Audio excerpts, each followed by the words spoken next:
బండి మీద ఇంటింటా తిరుగుతూ ఫోన్ పౌచులు అమ్ముకునే కుర్రాడు ఏమవుతాడు? ఫోన్ పౌచులు అమ్ముకునే వాళ్ళు రకరకాల ఆటోలు బళ్ళు పెట్టుకుంటున్నారు కదండి. ఆ స్టోరీ చెప్తున్నాను. ఏమవుతాడు? మహా అయితే కాస్త పెద్ద బండి పెట్టుకుంటాడు, ఇంకాస్త సక్సెస్ అయితే షాప్ పెట్టుకుంటాడు, ఇంకా అయితే పోనీ సెల్ ఫోన్ గ్యాడ్జెట్స్ ఏదో షాప్ పెట్టుకుంటాడు, అంతే కదండి. డాక్టర్ అవుతాడా? అయ్యాడు. ఒక కుర్రాడు డాక్టర్ అయ్యాడండి. అంటే విల్ పవర్, కోరిక అనేది బలంగా ఉంటే ఈ పేదరికాలు గేదరికాలు ఏవి అడ్డు కాదు అని చెప్పి ఇలాంటి వాళ్ళు ప్రూవ్ చేస్తూ ఉంటారు.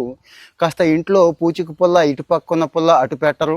కాస్త ఒక ఫీజు తక్కువైనా, ఒక పుస్తకం ఒక రోజు కొనడం లేట్ అయినా, పాకెట్ మనీ కాస్త లేట్ అయినా అరిచి గీ పెట్టి నానా యాగి చేసే పిల్లలకి ఇవి చూపించండి, ఖచ్చితంగా ఉపయోగపడతాయి.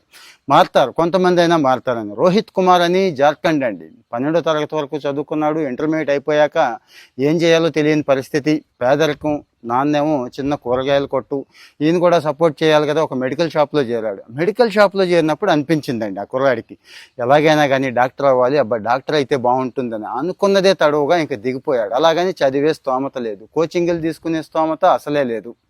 ఇంకా లాంగ్ టర్మ్ కూర్చున్నాడండి. అది ఎలా కూర్చున్నాడు? మనాళ్ళు కూర్చున్నట్టు హాస్టల్లోనూ లక్షలు ఫీజులు కట్టి ఆ కార్పొరేట్ కాలేజీల్లో కూర్చోాల, ఇంట్లోనే. మరి ఫోన్ పోచులు గొడవ ఏంటి అంటారేమో. పగలంతా బండేసుకొని ఫోన్ పోచులు అమ్ముకునేవాడు, సాయంత్రం దాకా అమ్ముకునేవాడు, చీకటి పడాకి ఇంటికి వచ్చి అప్పటి నుంచి కూర్చునేవాడు.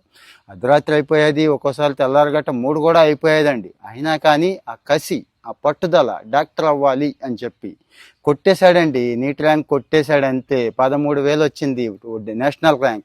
అతని కేటగిరీలో 1300 వచ్చిందండి. అంటే జార్ఖండ్లోనే సీట్ వచ్చే అవకాశం ఉంది. ఇదంతా కూడా మన ఫిజిక్స్ వాళ్ళ ఐడియా ఉంది కదా మీకు, అలోక్ పాండే అని చెప్పి రీసెంట్గా అతను పలకరించినప్పుడు ఇది బయటకు వచ్చిందండి. నాకు కూడా అలాగే తెలిసింది అది చూసే. ఇలాంటి పిల్లలు ఎంత ఇన్స్పిరేషన్ ఇస్తారు అంటే, మన పిల్లల్లో కనీసం 10% పిల్లలైనా కానీ మారతారేమో అని ఆశతో ఇది ఇస్తున్నానండి. దయచేసి కానీ నెగిటివ్గా కామెంట్ చేస్తారు, అసలు చదువుకునే పిల్లల్ని మీరు పాడు చేస్తారా, ఆ పని ఈ పని చేయమంటారా అని చెప్పి. అతను డాక్టర్ అవ్వకపోయినా ఖచ్చితంగా ఇంకొకటి అయ్యేవాడండి, ఖచ్చితంగా బిజినెస్లో సక్సెస్ అయ్యేవాడు. ఎందుకు?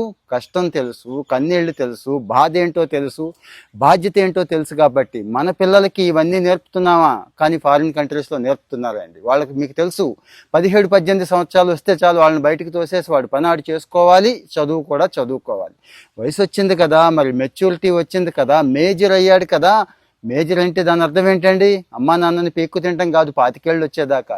ఇలా ఉండాలి పిల్లలు అంటాను నేను. మీరేమంటారు?